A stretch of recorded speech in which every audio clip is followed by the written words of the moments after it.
Salut et bienvenue dans une nouvelle vidéo de workflow de 3D. Aujourd'hui on va parler de plusieurs assets Game Ready que j'ai fait. Ça va changer un petit peu d'habitude parce que je travaille sur un jeu en fait actuellement. Un jeu dont je vais pas vous montrer plus de choses que ça parce qu'il en est encore en stade embryonnaire on va dire, mais faire des assets pour un jeu et faire des assets pour des projets perso c'est pas pareil. Pourquoi? Parce qu'il faut que le jeu soit optimisé et donc tout notre travail va reposer sur l'optimisation et la topologie. Sans plus attendre, on va commencer. Je vais vous montrer tous les premiers assets que j'ai fait. On va aller un peu vite sur chacun, je vais pas vous détailler. Si vous avez besoin d'un détail, dites-le moi en commentaire, mais on va juste passer dessus pour vous expliquer le principe de fonctionnement. J'avais plusieurs props à faire pour ce jeu. Pour vous expliquer comment j'ai fonctionné, en fait on a des niveaux qui sont préfaits par nos game designers et ça ressemble à peu près à ça. Alors ça c'est juste la manière de faire de nos game designers, hein. Tout n'est pas comme ça, mais là on est sur un jeu en plan 2D, donc on a plus ou moins une version schématique du tableau. À partir de cette version schématique, on va estimer quel props il nous faut. C'est-à-dire qu'il va nous falloir un props pour ce truc, pour ce truc, pour ce truc, etc. etc. Donc on en fait une liste. Et moi, c'est sur cette liste de props que je vais bosser et auquel je vais donner vie. Donc là, par exemple, vous pouvez voir ça s'appelle Hold Ceiling, donc plafond troué en traduction littérale, parce qu'ici, il nous faut un plafond qui a de l'eau qui s'égoutte, tout simplement. Pareil pour le pilier, là on a un pilier, là on a une accroche, etc. etc. Donc ma première phase, qu'est-ce que je fais? C'est la modélisation en hard topologie, c'est-à-dire que les modèles que vous voyez là, c'est ceux qu'il y aura dans notre moteur de jeu. Et comme vous pouvez le voir, j'ai fait le minimum de polygones possible. J'ai juste donné une forme très basique de notre objet avec peu de détails, parce que les détails, on va les appliquer en baking de texture après. Si vous avez déjà vu des vidéos, vous savez de quoi je parle. Sinon, c'est pas grave, on va revenir dessus. Et vous pouvez voir que sur certains objets, j'ai une deuxième version de l'objet que j'ai appelée Low High Poly. Tous ceux ici sont appelés Low Poly parce que c'est nos versions les plus avec le moins de polygones. Et ça, c'est les Low High Poly. Pas confondre avec les High Poly tout court, qui sont encore une autre version dont on parlera après. Mais ça, ces versions, c'est pour m'aider dans mon logiciel de sculpting pour garder une topologie saine. Ce qui se passe, en gros, c'est que dans ZBrush, je vais vouloir smoother et augmenter les polygones. Je peux le faire aussi dans Maya. Le problème, c'est que si je le fais ici, par exemple, vous voyez que ça s'arrondit beaucoup trop. Je perds un peu la forme de mon objet. Mes edges deviennent moins durs.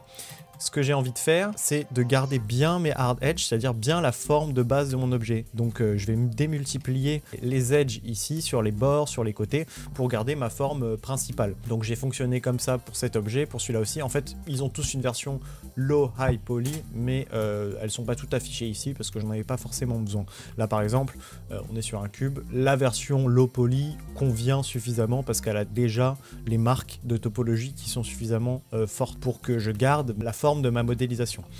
C'est un peu complexe, on va passer à la suite et je vais vous montrer props par props comment j'ai fonctionné. Ne vous inquiétez pas, c'est toujours la même chose plus ou moins. C'est-à-dire que j'importe le modèle que vous avez vu là dans ZBrush et je lui applique mes modifications. Comment j'ai fonctionné? Comme la plupart de ce que vous allez voir, ça se comporte de roche qui est stylisée. Donc j'ai fonctionné avec plusieurs brushes. Celles qui sont déjà comprises dans le logiciel, on peut citer Dame Standard qui va me permettre de faire des creux un peu comme ça. Mais c'est vraiment pour du polish, du détail. Un peu de move de temps en temps si j'ai besoin de décaler un peu une rainure, mais la plupart des brushes que j'ai utilisés, je les ai utilisés de packs que j'ai téléchargés. Vous voyez que j'ai beaucoup de packs, mais je vais utiliser par exemple, vous voyez, ça me permet de faire des petits implants de texture. Alors là, l'intensité est beaucoup trop basse, mais si j'augmente, vous voyez que c'est beaucoup plus visible. Ça, c'est pour des petits détails. Hop, par exemple, d'autres détails de roche. Ouais, c'est ça. Les rock damage, c'est vraiment limite. J'ai rien besoin de faire, juste j'applique ça et j'ai déjà ma texture de pierre. Mais comme vous voyez, ça déforme beaucoup la modélisation. Donc, je le mets à très basse intensité et je l'applique plein de fois pour avoir ces légers détails qui vont faire de la roche. Et sinon, pour vraiment creuser dans la pierre, je vais utiliser voilà, c'est ça, Orb Cracks, qui est une version du Dame Standard un peu plus au niveau de la modification de la topologie. J'ai quelque chose un peu plus rectiligne, voilà, donc vous pouvez voir d'autres détails. Ça aussi c'est un autre brush, mais voilà, plus ou moins c'est comme ça que j'ai fonctionné. Le dernier outil que je vais utiliser, c'est le Trim Dynamic, qui va me permettre un petit peu de smoother les bords de mes edges. J'ai soit le Trim Dynamic, soit le Orb Flatten Edge Protect, ou là c'est le trim dynamique en plus vénère. Voilà, donc voilà, vous avez plus ou moins tous les outils que je vous ai cités là, ils sont disponibles sur internet, je sais plus où je les ai récupérés, je vous avoue, mais vous avez vu les blazes, au pire je vous ferai une archive dans la description pour vous les filer si vous en avez besoin. Mais voilà, je vais vous montrer comment on a fait pour du coup les autres projets ZBrush. Donc ça c'était pour le plafond troué. Voilà, pour le mur cassé, vous voyez à quoi ça ressemble et vous voyez les polis, hein. On est sur du 150 000 points, ce qui est beaucoup plus gros que ce qu'on a sur nos modèles de base qui se limitent à une centaine de points en général.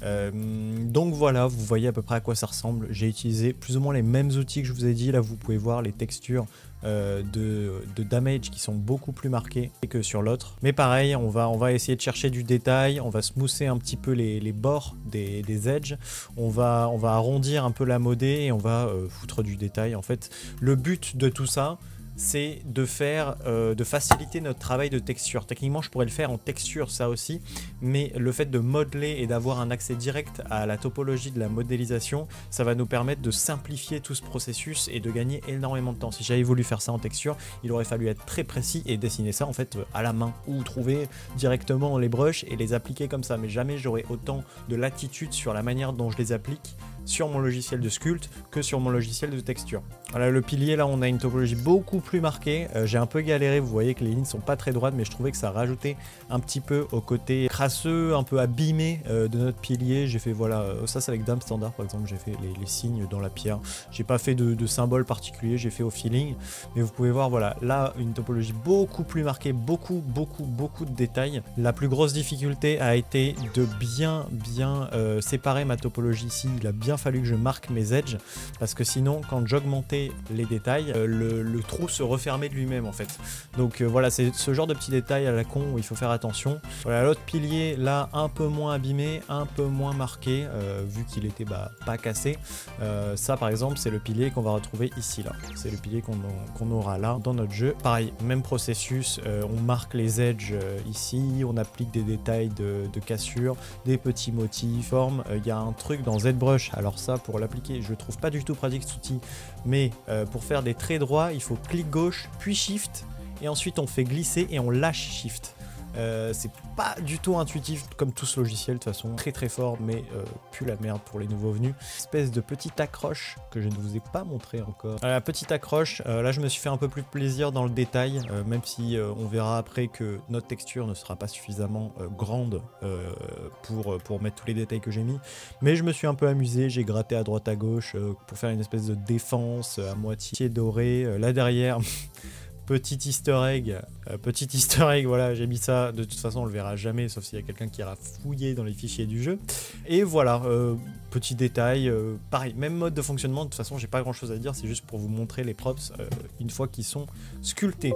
Ensuite on passe à quelle phase? On passe au texturing, et pour le texturing j'ai fonctionné, je vais vous montrer la première que j'ai faite. Première texture que j'ai faite, c'était pour le pilier cassé, j'ai eu beaucoup d'échanges avec mon équipe pour bien faire ça. Et là on va passer dans du travail à la chaîne. Comme j'ai déjà mes sculpts qui sont faits, tout ce que j'ai à faire c'est exporter cette version high poly de mes sculpts et importer dans mon logiciel de texture la version low poly qu'on a là. On a cette version low poly que j'importe dans mon logiciel de texture, et sur cette version je vais baker, donc cuire, le modèle haute définition qu'on avait dans notre logiciel de sculpt pour qu'il s'applique en tant que texture et non en tant qu'information de modélisation. Si vous regardez bien, si je passe comme ça, vous voyez que ma topologie, elle est toute simple. C'est toujours mon bon vieux carré tout dégueulasse, mais grâce au sculptage, au baking, j'ai pu avoir ces informations là, et grâce à ça aussi j'ai aussi des informations de hauteur. Le logiciel comprend que dans ce coin là il y a un creux et dans ce coin là il n'y en a pas, et avec ça je vais utiliser plusieurs techniques. D'abord une base color, deux bases color que je vais appliquer. Je voulais qu'il y ait un effet dégradé qui part du plus clair au plus foncé. Là vous voyez que c'est très basique hein, comme dégradé. Vraiment j'ai fait à la main en fait littéralement, parce que par dessus je vais appliquer d'autres détails qui vont un peu fondre ça dans le reste. Ensuite qu'est-ce que j'ai fait? J'ai appliqué une map de light dans mon logiciel.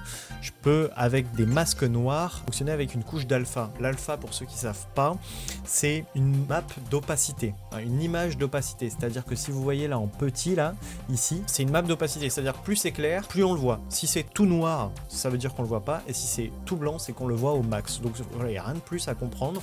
Et à ce masque, je vais pouvoir appliquer des générateurs, différents générateurs qui vont s'appliquer automatiquement suivant la topologie de mon modèle. Là, le logiciel, il comprend qu'il y a un côté qui est éclairé et qui l'est pas. Et d'ailleurs, je peux changer son angle. Je peux changer son angle vertical, son angle horizontal, etc., etc. Et je vais fonctionner exactement pareil pour les autres modèles. Là, je vais avoir ma map de curvature qui va me noircir en fait les creux de ma topologie, c'est-à-dire les bords, et je l'ai mis en noir, mais je peux mettre ma curvature d'une autre couleur. C'est juste que normalement, à l'intérieur de ma roche, bah, c'est plus sombre.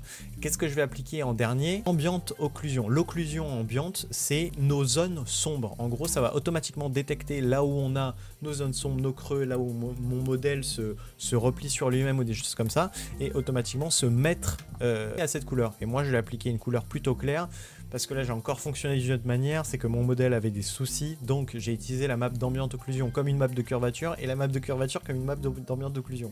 Mais ça c'est mon problème, n'écoutez pas les 5 dernières secondes, ça c'est mon problème. Mais au moins vous avez compris comment ça marche, je vais vous montrer un modèle plus criant, plus explicatif. Voilà, dans Broken Wall, on a quelque chose d'un peu plus parlant.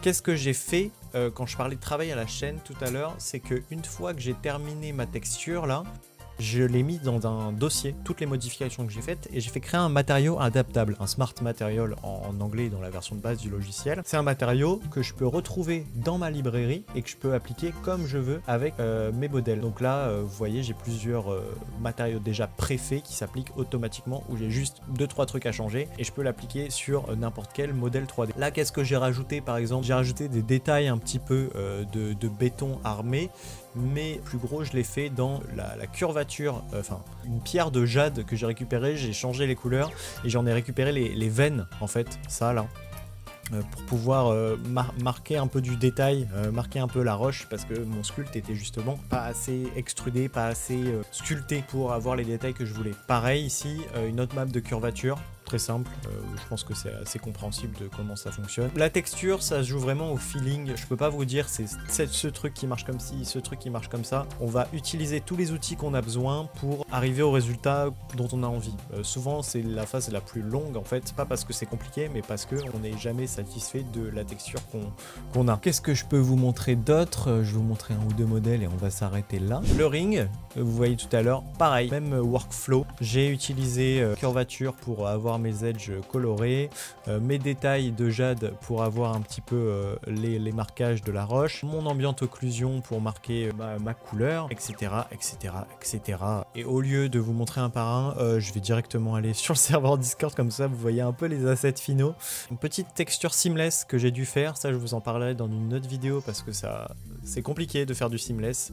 Voilà, donc vous voyez les versions finales des modèles, hein, c'est pas très différent de ce qu'on avait dans le logiciel de texture, c'est juste que là le shading est un peu plus travaillé et vous voyez qu'il y a moins de détails que sur notre sculpte parce que justement on est dans un jeu, donc il faut économiser l'espace à tout prix. Je peux pas me permettre d'exporter des textures en 2K, 4K, 8K parce que sinon le jeu pèserait 500 Go à la fin. Donc vous voyez là l'attachement, l'espèce de petite roche cassée, le pilier.